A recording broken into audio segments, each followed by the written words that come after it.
प्यारे बच्चों, जैसा कि आप लोग जान रहे हैं कि क्लास 9 में हम लोग ऑब्जेक्टिव क्वेश्चंस का डिस्कशन कर रहे हैं, यानी कि वस्तुनिष्ठ प्रश्न जो कि आपके बोर्ड में पूछा जाएगा।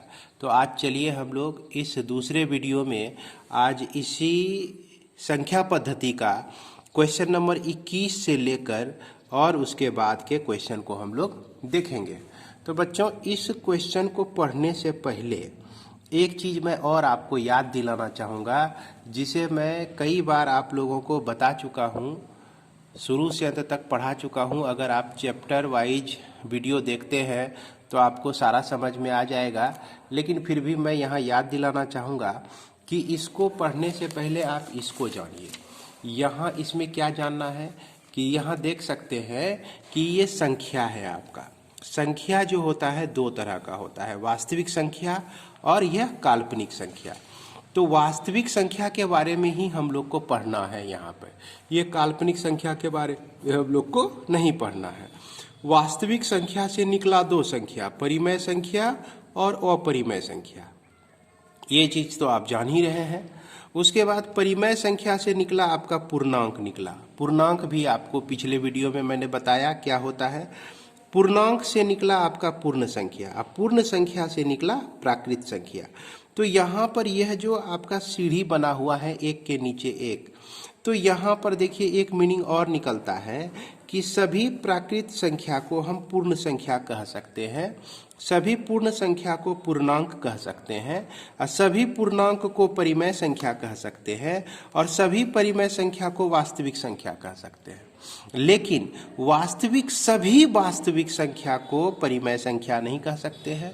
सभी परिमेय संख्या को, ये देखिएगा सभी वर्ड जो है आपका अब आने वाला है, सभी परिमेय संख्या पूर्णांक नहीं हो सकता है, और सभी पूर्णांक जो है पूर्ण संख्या नहीं हो सकता है, और सभी पूर्ण संख्या जो है प्राकृत संख्या नहीं हो सकती है। तो इस चीज को ध्यान में रखेंगे तो बहुत सारे ऑब्जेक्टिव क्वेश्चन आपका सॉल्व हो जाता है। याद रखिएगा, नीचे से अगर ऊपर जाते हैं, है ना, प्राकृत संख्या पूर्ण संख्या है तो हाँ यस में जवाब देंगे। अगर ऊपर से नीचे आते हैं तो नो में जवाब देंगे। क्या करेंगे? नो में। जैसे सभी वास्तविक संख्या परिमेय संख्या है, नहीं है। सभी परिमेय संख्या पूर्णांक है तो नहीं है। ऊपर से नीचे आ रहे हैं। तो चलिए अब हम लोग बढ़ते हैं, इसको ध्यान में रखते हुए और आगे बढ़ते हैं। तो जैसा कि देखिए यहाँ कहा कि प्रत्येक पूर्ण संख्या एक प्राकृत संख्या है। तो देख रहे हैं पूर्ण संख्या है, सभी पूर्ण संख्या क्या प्राकृत संख्या है। तो ऊपर से नीचे आ रहे हैं, तो ऊपर से नीचे आ रहे हैं तो क्या लिखेंगे? नो लिखेंगे। तो यानी कि नो का मतलब हो गया क्या? असत्य हो गया। प्रत्येक प्राकृत संख्या एक पूर्ण संख्या है। तो चलिए प्राकृत संख्या ये है, एक पूर्ण संख्या है, तो नीचे से किधर गए? ऊपर, तो यस लिखेंगे। तो इसमें क्या हो जाएगा? सत्य हो जाएगा। उसके बाद प्रत्येक परिमेय संख्या एक पूर्ण संख्या है। परिमेय संख्या देखिए यहाँ पे है, सभी परिमेय संख्या जो है पूर्ण संख्या है। क्या हुआ? ऊपर से नीचे की तरफ आ रहे हैं तो क्या लिखेंगे? नो लिखेंगे। भाई ये क्या हो जाएगा? असत्य हो जाएगा। तो इसको याद रखिएगा ना, तो सारा क्वेश्चन आपका बड़ी आसानी से हो जाएगा। इसके बाद देखिए प्रत्येक पूर्णांक एक परिमेय संख्या है। प्रत्येक पूर्णांक एक परिमेय संख्या है। देखिए नीचे से ऊपर जा रहे हैं, नीचे से ऊपर की तरफ जा रहे हैं तो यस होगा, यानी सत्य हो जाएगा। तो क्या लिखेंगे हम लोग इसमें? यह सत्य है आपका। निम्न में से कौन सत्य है? पाई और 22/7 दोनों परिमेय संख्या है। ये तो भाई गलत ही है, क्योंकि पाई जो है आपका अपरिमेय संख्या है। उसके बाद पाई और 22/7 दोनों अपरिमेय संख्या है। यह भी गलत है, क्योंकि 22/7 परिमेय संख्या है। ध्यान रखना है, 22/7 क्या है आपका? परिमेय संख्या है। अब पाई परिमेय है और 22/7 अपरिमेय है, तो यह भी गलत है। 22/7 जो है आपका परिमेय है, जैसा कि पिछले क्लास में आपको बताए थे। तो क्या सही होगा? यही 4 नंबर सही हो जाएगा। पाई अपरिमेय है, 22/7 आपका परिमेय संख्या है। इसके बाद देखिए निम्नलिखित में से कौन परिमेय संख्या 3 और 4 के बीच में स्थित है? तो 3 और 4 के बीच में क्या बोल रहा है? परिमेय संख्या। तो 3 और 4 के बीच में बहुत सारे अंक हैं। जैसे 3 के बाद जो है 3/2 देखते हैं, तो 3/2 का मतलब हो गया 1.5। तो यह 3 और 4 के बीच जो है नहीं है, यह है ना, 3 से यह कम में हो गया हमारा। और 3/4 यह भी नहीं होगा। 7/2 का मतलब होता है, 7/2 लिखें तो 3.5 होता है। तो देख सकते हैं 3/5 यहाँ एडजस्ट हो जाएगा, 3 और 4 के बीच 3.5 आता है। तो इसीलिए हमारा उत्तर कितना हो जाएगा, यह 3 नंबर हो जाएगा। इसके बाद हम देखते हैं निम्नलिखित में से कौन परिमेय संख्या 3/5 और 4/5 के बीच में है। तो क्या करेंगे, हर एक चीज़ को हम चेक करेंगे। चेक करने के बाद जो है इसमें हम देखेंगे कि 3/5 जो है हम लोग भाग देंगे ना तो 0.6 आ जाएगा। और 4/5 में अगर 4/5 से भाग देंगे तो 0.8 आ जाएगा। तो 0.6 और 0.8 के बीच जो है कौन संख्या है। तो पहला 3/10 है, 3/10 का मतलब हो गया 0.3, जो क्या कहते हैं इससे भी छोटा है, इसके बीच नहीं आया, इसके बीच नहीं आया। 7/5 लिखा हुआ है तो 1.4 हो जाता है। इसको भाग दे के देखिएगा आप, भाग तो दे ही सकते हैं आप। तो 1/4 आ जाता है, जो इसके बीच में भी नहीं है, इससे बाहर हो गया। उसके बाद 3 नंबर जो है आपका, जैसे देख रहे हैं 3 7/10 है, जब इसमें भाग देंगे तो 0.7 आएगा। तो यह 0.7 जो है इसके बीच में सेट हो जाएगा, 0.7 इसके बीच में सेट हो जाएगा। क्या है कि इसी के बीच में आ रहा है यह, तो इसीलिए यह जो है इसका आंसर क्या हो जाएगा, 3 हो जाएगा। इसके बाद हम लोग और आगे बढ़ते हैं। कहता है कि 3.36/100 का दशमलव प्रसार। तो क्या नियम है कि नीचे 2 जीरो हटाना है आपको, है ना। इसका नियम भी देखिए, इसका नियम क्या है भाई, 36/100 है तो 2 जीरो को हटाने के लिए हम क्या करते हैं, 36 में 1 2 डिजिट काउंट करते हैं और फिर 1 हटाने के लिए 1 बिंदा डाल देते हैं, यानी दशमलव डाल देते हैं। तो 0.36 हो जाएगा। तो 0.36 कैसी संख्या है, शांत है या अनावर्ती, अनवसानी आवर्ती है या अनवसानी अनावर्ती है, इनमें से कोई नहीं। तो ये तो शांत हो गया ना, दशमलव के बाद अब कोई भी डिजिट इसमें नहीं आ रहा है, कोई भी अंक नहीं आ रहा है, तो इसीलिए यह जो है शांत हो गया। अब फिर देखिए 1/11 का दशमलव प्रसार। तो 1/11 का दशमलव प्रसार जो हो जाएगा अनवसानी आवर्ती हो जाएगा, जिसको हमने पिछले वीडियो में भी आपको समझाया था।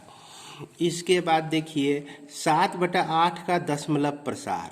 तो दशमलव प्रसार जब किसी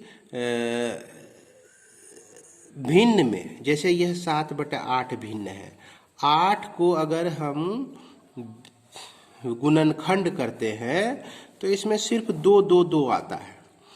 तो गुणनखंड अगर 2 पर पावर n और 5 पर पावर m के रूप में होता है तो वह हमारा क्या होता है, शांत दशमलव प्रसार होता है।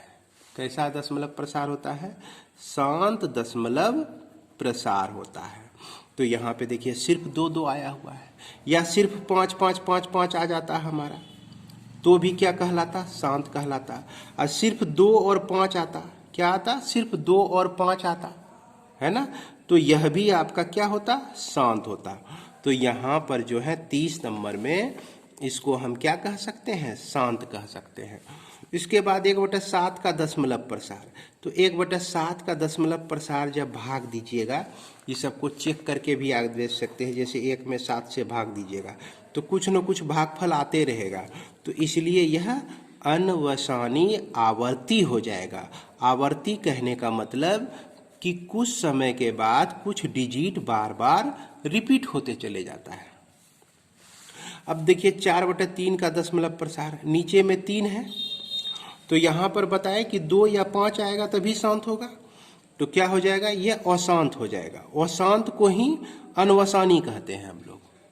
तो अशांत अनवसानी हो गया। आवर्ती, आवर्ती कहने का मतलब कि बार बार रिपीट होगा। अगर आवर्ती का मतलब नहीं समझ में आ रहा है तो मैं इसको आपको बना के समझाता हूँ। जैसे 4/3 है आपका, है ना, 3 से भाग दिए 4 को, तो एक बार में 3 तो 10 आया, एक दशमलव डालें तो एक जीरो भी उतरा। 9 बार में 3 तिया 9, 3 बार में 9, फिर एक आ गया, फिर 3 आया, फिर 9 बार में, सॉरी 3 तिया 9, 3 बार में, फिर 3 बार में, इस तरह से 1.3333333 आते रहता है, इसी तरह से आते रहेगा। तो यहाँ पर 3 बार बार रिपीट हो रहा है, तो इसीलिए इसको क्या कहते हैं, आवर्ती कहते हैं, है ना।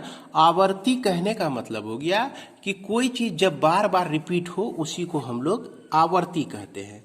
यहाँ 1.3 पर आवर्त डाल दिए, है ना, और यह जो है क्या है भाई, अशांत है।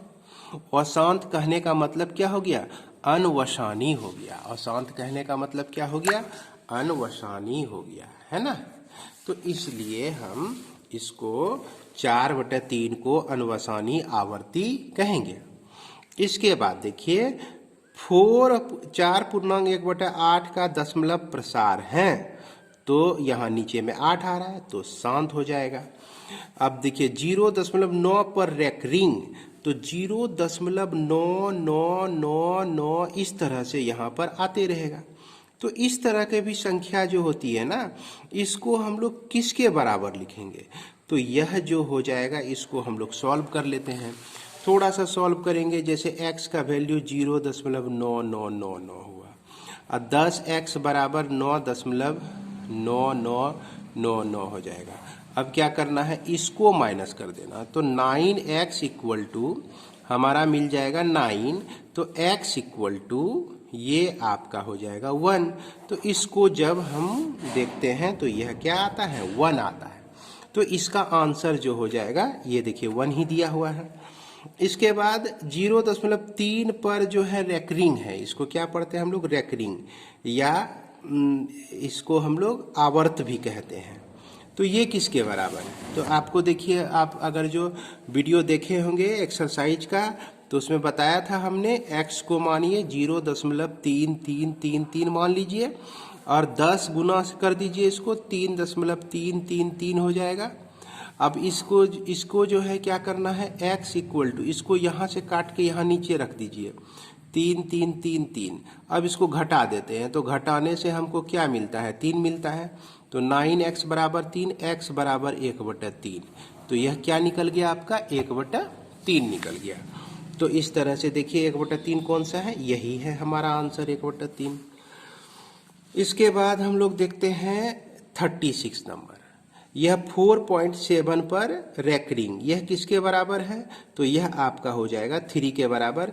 चूंकि हमने इस तरह का 35 नंबर बताया, जिस तरह से 35 नंबर को सॉल्व किए हैं ना, उसी तरह से आपका 36 नंबर भी सॉल्व हो जाएगा। और यह 37 नंबर आप देख सकते हैं, इसको भी आप एनसीईआरटी के बुक में बनाए हुए हैं, है ना, और हमने जो वीडियो बना के आप लोगों को दिया है उसमें ये सब का सॉल्यूशन आपको मिल जाएगा, विस्तार तरीके से समझाया हुआ मिल जाएगा।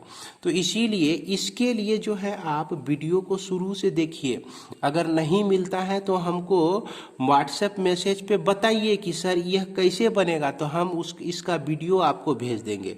इसका जो आंसर हो जाएगा ना, तो 3 नंबर हो जाएगा, है ना। इसके बाद हम लोग चलते हैं, किसका दशमलव प्रसार शांत है, तो इसमें किसका दशमलव प्रसार शांत है। अब यहाँ देख रहे हैं कि 100 है, 100 का अगर गुणनखंड हम लोग करते हैं, देखिए 100 का गुणनखंड अगर करते हैं तो 5 गुना 2 गुना 5 गुना 2 आता है ना। तो इसलिए इसमें बताए थे कि सिर्फ 5 2 सब आता है, तो उसको हम लोग क्या कहते हैं, शांत कहते हैं। तो इसीलिए यह हमारा शांत हो जाएगा।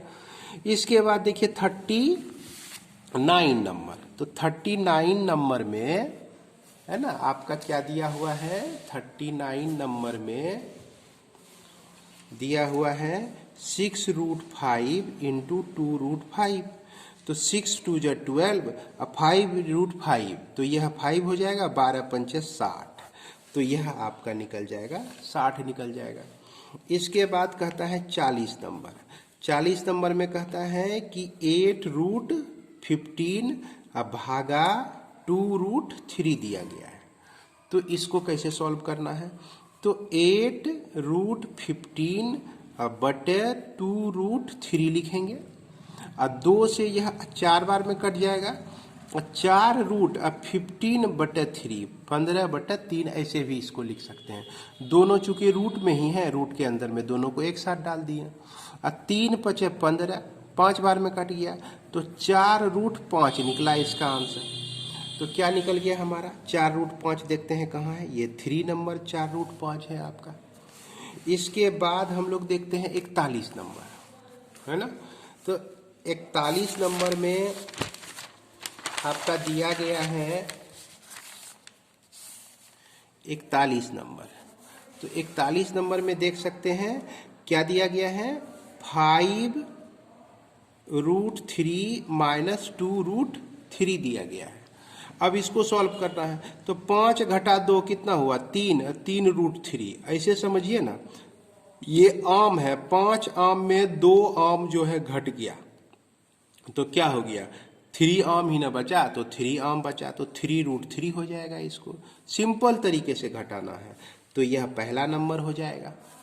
इसके बाद हम लोग देखते हैं क्वेश्चन नंबर 42। 42 में कहता है कि 5 + √5 इंटू 5 - √5। तो आपको हम बताए थे क्लास 9 में, देखिए आप बहुपद पढ़ेंगे ना तो उसमें देखेंगे कि a + b a - b बराबर जो होता है a² - b² होता है, 5 का स्क्वायर घटा √5 का स्क्वायर होता है। अब यदि इसको नहीं भी जानते हैं तो कोई दिक्कत नहीं है, डायरेक्ट इसको इससे गुना करेंगे, फिर इसको इससे गुना करेंगे, फिर इसको हम इससे गुना करेंगे, फिर इसको हम इससे गुना करेंगे। तो फिलहाल इसी तरह से सॉल्व करते हैं। इसको क्या लिख सकते हैं हम लोग, 5 का स्क्वायर √5 का स्क्वायर, 5 का स्क्वायर 25 होता है, √5 का स्क्वायर 5 होता है, जो कि बच गया आपका 20। तो इस तरह से 42 का आंसर कितना हो जाएगा, 20 हो जाएगा। तो यहाँ है आपका 20। अब 43 नंबर हम लोग देखते हैं। 43 नंबर में क्या कह रहा है, 43 नंबर में कह रहा है कि 3 + √3, उसी तरह का प्रॉब्लम है, 3 - √3। तो इसको क्या लिखेंगे, 3 का स्क्वायर माइनस √3 का स्क्वायर।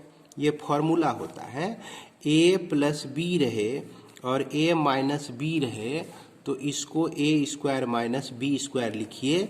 आप इसको याद रखिए, समझ गए ना। चूँकि आप जो हैं ऑब्जेक्टिव तैयारी करने का मतलब कि पूरा किताब पढ़ लिए हैं तो आप इसको भी पढ़ लिए हैं, इसीलिए यहाँ पर इस फॉर्मूले का इस्तेमाल कर सकते हैं हम।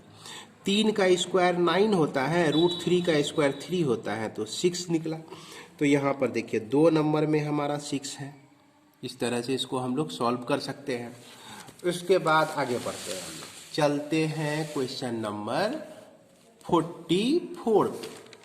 तो 44 में देखिए क्या कहा गया है, सेम उसी तरह का प्रॉब्लम है। अरे वाह, बहुत आसान सा है। √11 - √7, एक बार माइनस है बीच में और एक बार जो है आपका प्लस में है। तो प्लस में है तो √11 का होल स्क्वायर लिखेंगे और √7 का होल स्क्वायर लिख देंगे। तो ये आपका हो गया √11 का 11 और √7 का होल स्क्वायर 7 हो गया। तो इसको घटाएंगे तो बच जाएगा 4। अब ढूंढेंगे भाई 4 किधर है, तो 4 1 में है, तो 1 इसका आंसर हो जाएगा। उसके बाद 45 नंबर में देखिए बड़ा आसान है, उसी तरह से करना है। √5 - √2 है और उसके बाद √5 + √2 है। यहाँ √5 का स्क्वायर हो जाएगा अब माइनस √2 का स्क्वायर हो जाएगा। देख रहे हैं ना, सब यही फॉर्मूला पे चल रहा है बच्चों, ध्यान देना है। इसी फॉर्मूला पे सारा प्रॉब्लम अभी तक बन रहा है। तो √5 का स्क्वायर 5 लिखिए और √2 का स्क्वायर जो है 2 लिखिए। 5 - 2 = 3। अब ढूंढते हैं 3 कौन सा है, तो यहाँ है आपका 3, 2 नंबर हो जाएगा आंसर। 46 नंबर देखिए क्या कह रहा है। 46 नंबर में आपका दिया गया है 1/2 का परिमयीकरण करना है। तो 1/√2 है तो परिमयीकरण कहने का मतलब हुआ कि नीचे में परिमेय संख्या लाना है। कैसा संख्या लाना है? नीचे में परिमेय। तो इसको √2/√2 से मल्टीप्लाई कर देते हैं, तो √2 गुना 1 √2 होता है और √2 गुना √2 2 होता है, या √2 का स्क्वायर भी जो है 2 होता है, या √2 गुना √2 जो है 2 होता है, या √3 गुना √3 भी जो है 3 होता है। इसको याद रखना है। तो यही हो गया परिमयीकरण। तो कौन सा आंसर है भाई? ये दूसरा नंबर आंसर है। और 47 नंबर का परिमयीकरण देखिए थोड़ा सा ये बड़ा है, 1 + 2√3 है। इसको क्या करेंगे? 2 - √3 से ऊपर और 2 - √3 से नीचे गुना कर देंगे। तो ऊपर पे हो गया 2 - √3 हो गया, और नीचे में आपका क्या हो गया? तो a + b और a - b का फॉर्मूला पे आ गया। कौन सा फॉर्मूला पे आ गया? तो यह फॉर्मूला पे आ गया। तो ई फार्मूला पे जब आ गया ना, तो इसको 2 का स्क्वायर माइनस √3 का स्क्वायर लिख देंगे। अब यह जो है 2 - √3 बाय 2 जब 4 - 3 यानी 2 - √3/1। अब ढूंढिए ये कहाँ है भाई? 2 - √3/1 यहाँ है। तो यही आंसर हो जाएगा हमारा। इसके बाद देखिए ये सब प्रॉब्लम जो है आपका एनसीईआरटी का है बच्चों। आप जो है वीडियो में जाके देखिए पहला चैप्टर। अगर आप नहीं देखे हैं तो उसको अवश्य देख लीजिए। ये सब सारे प्रॉब्लम को हमने सॉल्व किया है, लेकिन फिर भी मैं शॉर्ट में यहाँ पे बताने का प्रयास आप लोगों को करूँगा। आगे देखते हैं। ये आपका नंबर है 48। तो 48 में जो है दिया गया क्या? 48 में दिया गया 1/√7 - 1/√6। सॉरी 1/√7 - √6। तो इसको जो होता है ना, इसका युग्मक √7 + √6 हुआ और √7 + √6 हुआ। जो चीज यहाँ रहेगा ना, उसी चीज से ऊपर नीचे मल्टीप्लाई करना है, ध्यान रखिए। लेकिन यहाँ माइनस है तो यहाँ प्लस लेना है, यहाँ प्लस होगा तो यहाँ माइनस लेना है। अब जो है ये आपका सॉल्व होके क्या हो जाएगा कि √7 + √6 बटे √7 का स्क्वायर माइनस √6 का स्क्वायर।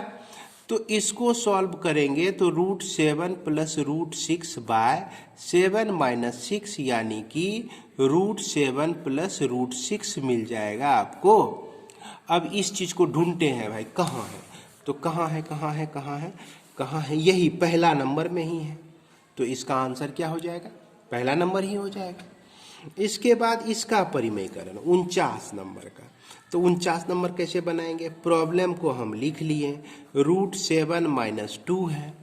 फिर क्या करेंगे? √7 + 2 से ऊपर और √7 + 2 से नीचे गुना कर देंगे। और गुना करने के बाद देखिए √7 + 2 बटे, अब ये दोनों का क्या होगा? इस दोनों का हो जाएगा इसका स्क्वायर माइनस 2 का स्क्वायर हो जाएगा। तो क्या हो गया भाई? तो √7 + 2 बटे √7 का स्क्वायर 7 होता है और 2 का स्क्वायर 4 होता है।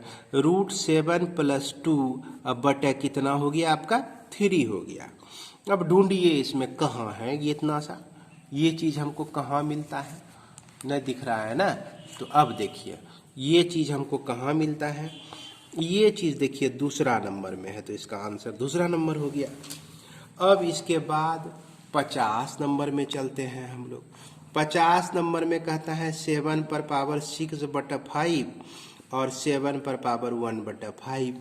अब याद कीजिए बाबू लोग कि a/m रहे और a/n रहे तो पावर जो है ना इसका घट जाता है, a/m-n हो जाता है। ये है आपका फॉर्मूला। ये फॉर्मूला बहुत जगह लगेगा। तो यहाँ 7/6/5 घटा 1/5 हो जाएगा। अब पावर को पावर के तरह लिखिएगा, है ना, इसको दोनों को मिला नहीं दीजिएगा। तो 7 पे पावर एलसीएम हो गया 5, 6 - 1 हो गया। तो 7 पर पावर 5 बटा 5, 5 आपका कट के क्या बच गया, 7 बच गया। अब ढूंढते हैं 7 है कि नहीं इसमें, हाँ है, ये है 7, पहला नंबर आपका 7 है। इसके बाद हम लोग चलते हैं 51 में।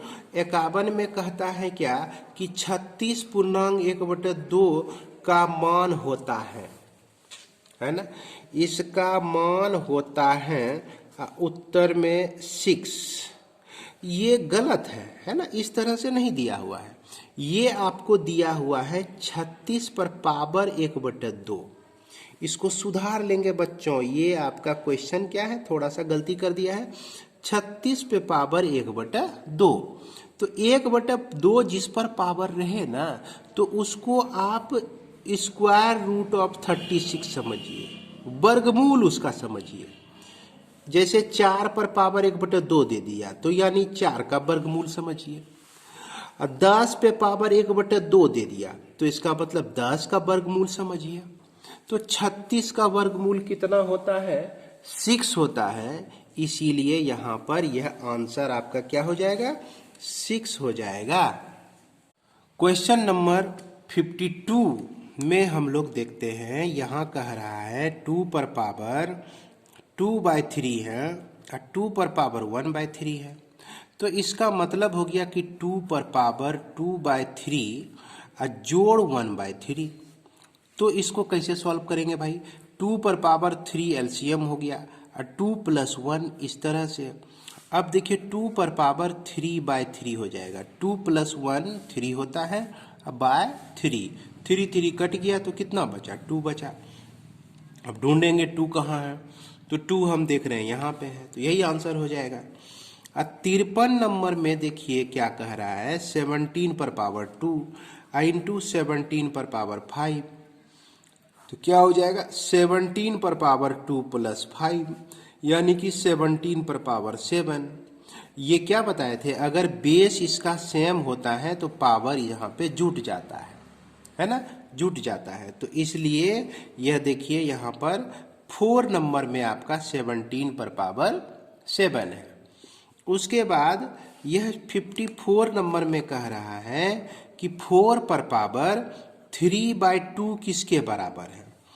तो इसका मतलब हुआ कि 4 पर पावर 3 और इसका स्क्वायर रूट, चूंकि 1/4 पर पावर 3 पर पावर 1/2 का मतलब ही होता है 3/2, ध्यान रखिए इस चीज का। तो इसलिए 4 पर पावर 3 का स्क्वायर रूट, तो 4 गुना 4 गुना 4 का वर्गमूल, 2 गो 4 गो मिलके 1 4 निकला, और 4 का फिर वर्गमूल 2 होता है, तो यह आपका निकल गया कितना, 8 निकल गया। तो अब ढूंढते हैं इसमें 8 कौन सा आंसर है, तो यही 8 आंसर है आपका। उसके बाद 55 नंबर में हम लोग देखते हैं, 55 नंबर में 64 पर पावर 1/2 है। याद कीजिए, अभी तुरंत हमने बताया 1/2 पावर का मतलब होता है कि 64 का वर्गमूल। तो यह आपका 8 हो गया, तो 8 8 64 होता है। अब देखते हैं 8 कहाँ है, 8 हमारा 4 में है।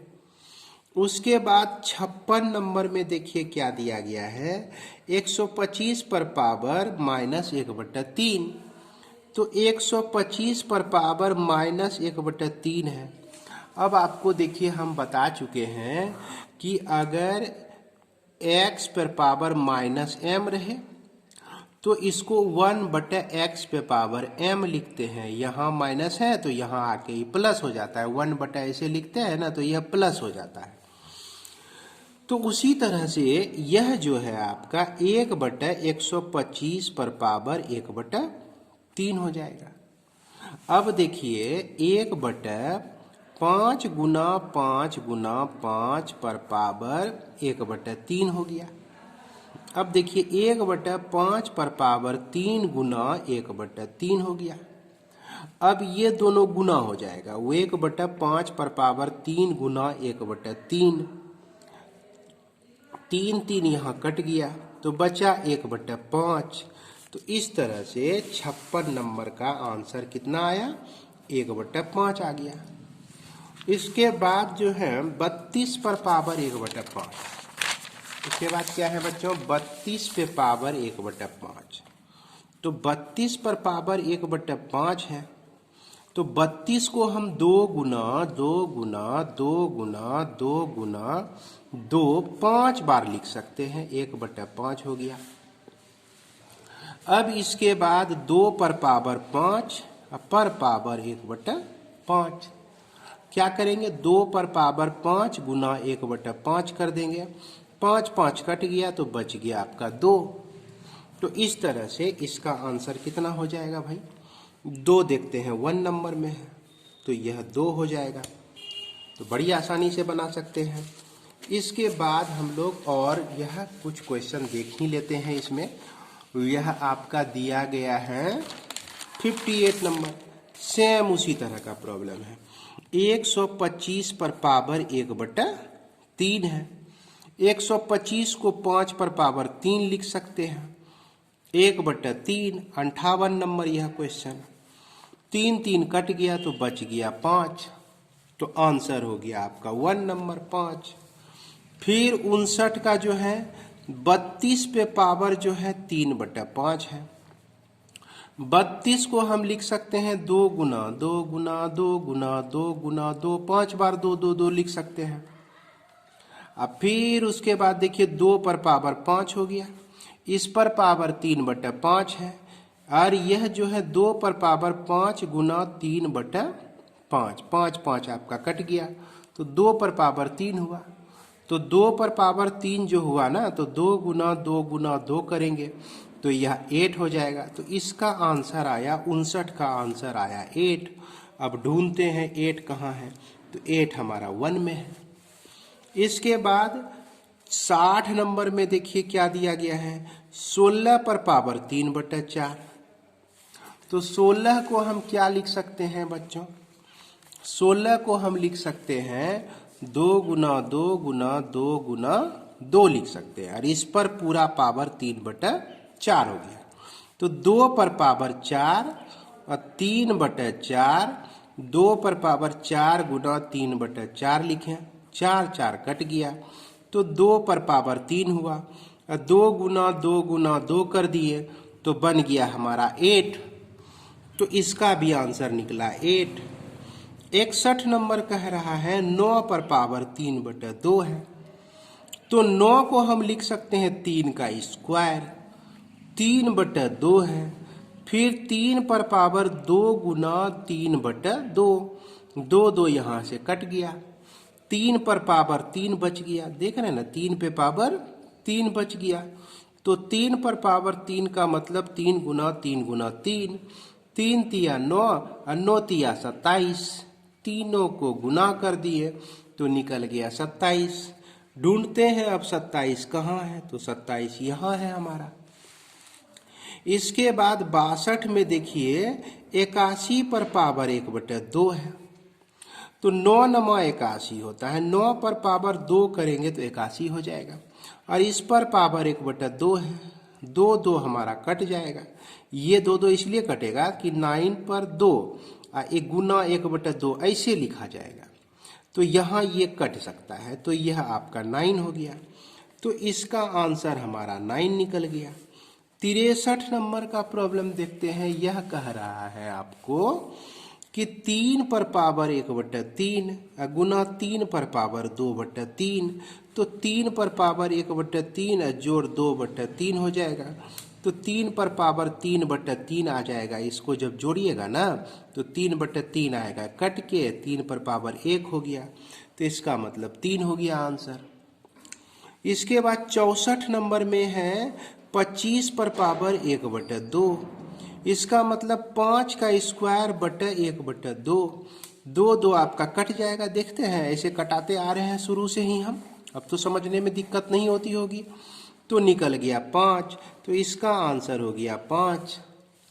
इसके बाद यहाँ 65 नंबर में कह रहा है कि 7 पर पावर 1/5 है और 7 पर पावर 1/5 है। तो दोनों तो भाई सेम ही है, दोनों सेम है तो कटिए जाएगा, ये हो जाएगा 1।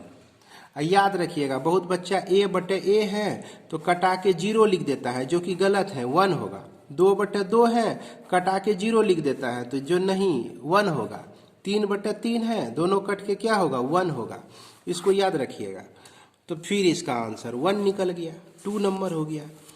अब देखिए कहता है कि 1 पर पावर 0, किसी भी संख्या पर पावर 0 हो जाए, x पे पावर 0 होगा तो 1 होगा, 2 पर पावर 0 होगा तो 1 होगा, 3 पर पावर 0 होगा तो 1 होगा, 1 पर पावर 0 होगा तो 1 होगा, 100 पर भी पावर 0 अगर दे देंगे तो यह भी 1 के बराबर होगा।